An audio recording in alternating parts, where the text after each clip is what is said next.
Hey guys, it's Jill and welcome back to my booktube channel. This video is going to be a fall book shopping vlog and book haul.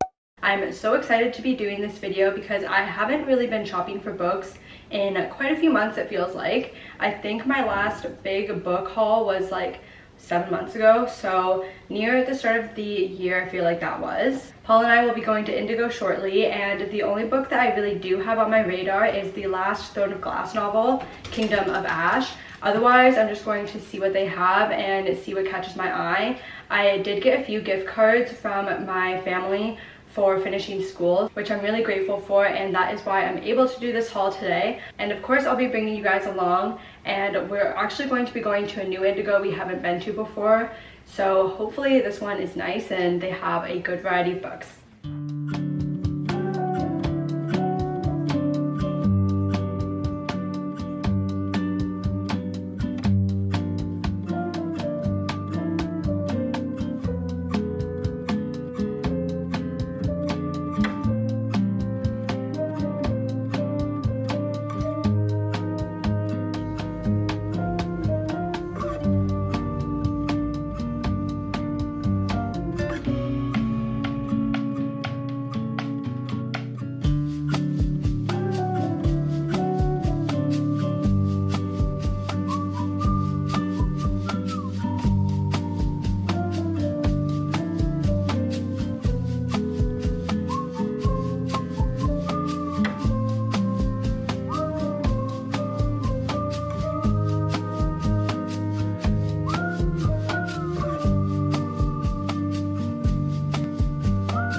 We're back from the store and I got 6 books. 1, 2, 3, 4, 5. Yeah, 6 books.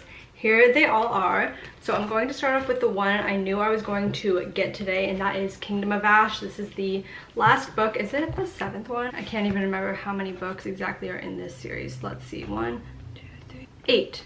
So this is the 8th and final book of Throne of Glass, and I'm currently doing the tandem read, which I only just started, so I'm not really far into it at all. I'm about 100 pages into Empire of Storms, and then like 50-ish pages into Tower of Dawn. No, not even that far. I think like 25 pages into Tower of Dawn. But I'm hoping to get the tandem read done by next week, I'm thinking, or I'm hoping. And this is huge though. There are pretty much 1,000 pages in here, but I've heard from others that every single page is definitely important, and I've just heard amazing things about this book in general, so I'm really excited to get to this one. But I'm also sad because the Throne of Glass series for me then will be over, which it's taken me a little longer than I anticipated to read the series.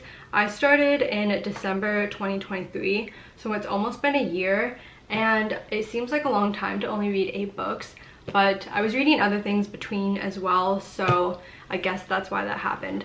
But yeah, this was the first book that this was like the first book I saw in the store too, so I got this right at the front and I'm super happy about this one. And then at another display really close to that, I picked up The Love of My Afterlife, and I wasn't actually going to get any romance books because I've read quite a few romances lately and haven't had the best of luck with a few of them. I did read Daydream and I liked that one, but I read 2 before that and they were really bad, so I didn't really want to get a romance book. But then I saw this and I have heard really good things about this one too, and it seems kind of like not paranormal, but what is the way that people describe 7 Year Slip? Magical realism. that is what this is kind of giving. And since it's now September and fall time, I feel like this will be a good one for the kind of spooky-ish season. I don't think it's going to be scary at all, but let's just see what the back here says. So it says here, a recently deceased woman meets the one in the afterlife upon, wait, what? In the afterlife waiting room, scoring a second chance at life and love if she can find him on earth before 10 days are up. Okay, so Delphine, the FMC, and then the MMC, what's his name? It doesn't say, it just says a dreamy stranger. So he was sent back to earth first, but then Delphi, who is, did I already say the FMC? Anyways, she is offered a deal so then she can also return to earth and reconnect with the dreamy man. And then she really wants to do this to possibly find her soulmate and get a fresh start at love. But it seems like it's going to be a little bit of a challenge for her because she lives in a city of millions, which is probably going to be like New York or something. And this back, it's kind of actually reminding me a little bit of the 7-Year Slip. Not exactly, but the fact that they have to find each other again, that's kind of similar to 7-Year Slip. And I absolutely loved that book, so I feel like I'll also really enjoy this one as well. The next section we went to was the YA section, and I found this. It is Solitaire by Alice Oseman. I don't know when this came out, but I did not recognize it. I don't think I've seen it on the shelves before, so I'm not sure if it's new or not, but if it's not, then I just haven't seen it stocked at my own Indigo. So this is about Tori. Oh, Tori, isn't that... Oh, that's literally Charlie's sister, right? Okay, so Tori, she likes to sleep and blog, and she had a lot of friends last year, but then this year it seems like she's more so on her own with this guy named Michael Holden. It's interesting though, because on the back she refers to solitaire as if it's like a proper noun. So it says here, I don't know what solitaire are trying to do, and I don't care about Michael Holden, I really don't. So it's kind of vague, but I did love the Heartstopper series, so I felt like I would also really enjoy this book. And I'm really interested to see how Alice Oseman writes in a regular novel compared to the graphic novels. So I'm happy about this purchase. And then there were a few fantasy ones that I saw in the YA section. The first one is Curious Tides, and I'm trying to kind of branch out more with the books that I read and not just read all of the popular ones that I see on social media.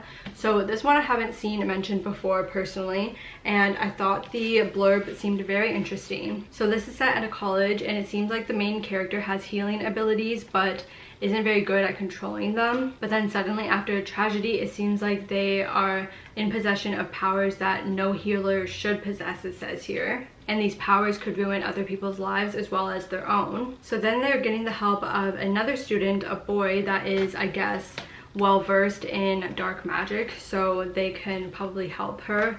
Oh, it seems like there's also maybe cult involvement with the classmates that were involved in the tragedy. Super interesting because the students involved in the tragedy are then brought back to life and then killed again. And I also liked the moons on the front and the back here. I thought that was kind of cool.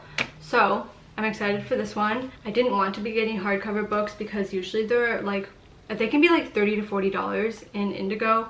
So this one was actually only at $25. So I was like, that's kind of like the same price sometimes as a like paperback. So seemed worth it to me.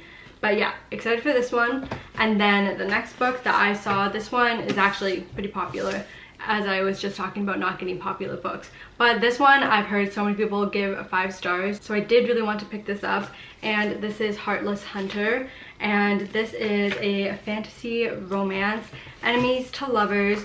But I didn't know that it was YA. I did think actually that this was an adult book, but I'm not unhappy about that because one of my favorite YA fantasies was, what was it called? Divine Rivals. I gave that 5 stars, and it was YA and it was fantasy. So I know I am able to really love YA fantasies. And yeah, this one is, like I said, enemies to lovers, and there's a witch and a witch hunter. So the FMC here is Rune, and she's trying to hide the fact that she's a witch because witches are being kind of killed at the moment. She's disguising herself as a socialite. She ends up being involved in a rescue, and it says that the rescue ends up going wrong, so then she is trying to help out, and the way she does this is by courting the handsome Gideon Sharp, who's an unforgiving witch hunter. But it turns out that Rune and Gideon will be falling for each other, so that will definitely pose some challenges for our characters here. Oh, okay, so it seems like both characters, Rune and Gideon, are trying to kind of trick one another, but they both don't know that that's what they're doing. That is so interesting. Well, after reading that blurb, I'm so excited for this one, and I feel like it will definitely be one that I start sooner than later. So I'm glad that I finally got my hands on that, because I've been feeling a little bit of FOMO from people talking about it so much, and that was a few months ago even. The hype has since definitely died down a bit, but I do still hear a little bit about it occasionally.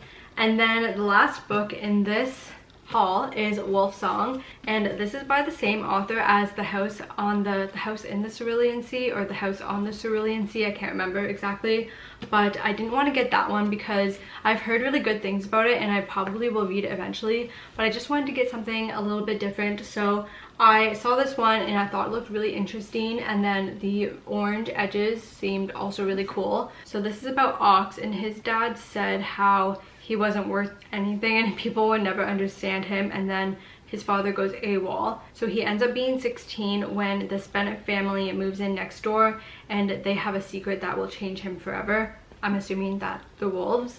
And oh yeah, okay, it says the Bennetts are shapeshifters and they can transform into wolves at will. So it's kind of a change for him from the quiet life that he knew before, because now he is kind of thrown into the world of magic and just this whole new situation for him. And then it seems like there was a murder in town, which ends up the one guy, oh, so he is really good friends with Joe, which is the youngest Bennett boy, but then he ends up leaving town and then 3 years later comes back, which Ox realizes that maybe he might like him. So this is actually a series. There's Wolf Song, Raven Song, Heart Song, and Brother Song. You know what I didn't think of actually is if this is, what is the word called?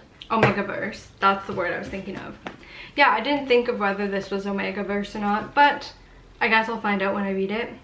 I didn't love the one Omegaverse book that I did read. That was the Ali Hazelwood one, but I'm gonna try to keep my mind open and hopefully this one is good. But that is it for this fall book shopping vlog and haul. Thank you guys so much for watching this video. If you've read any of these books mentioned, please let me know your thoughts on them in a comment down below, and don't forget to give this video a like and subscribe to my channel for more book content, and I will see you guys in a video next week.